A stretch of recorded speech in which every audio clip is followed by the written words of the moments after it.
ay pinaghati-hatian daw ang masaklap. Nakuha niya yung pinampusta ng mga puno ng operatiba. Sa Comics, ang pera na kumpiska sa kanya. Wala ko yan.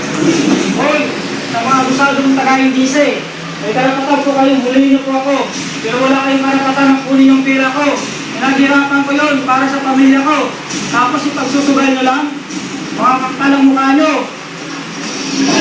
Ang reklamo natin mamaya live.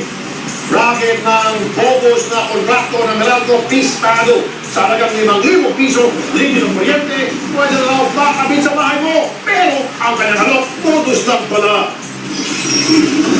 Napapila sa National Statistics Office o NSO, nireklamo ng mga dokumentong kinakailangan nila. Umabot na daw ng linggo bago makuha.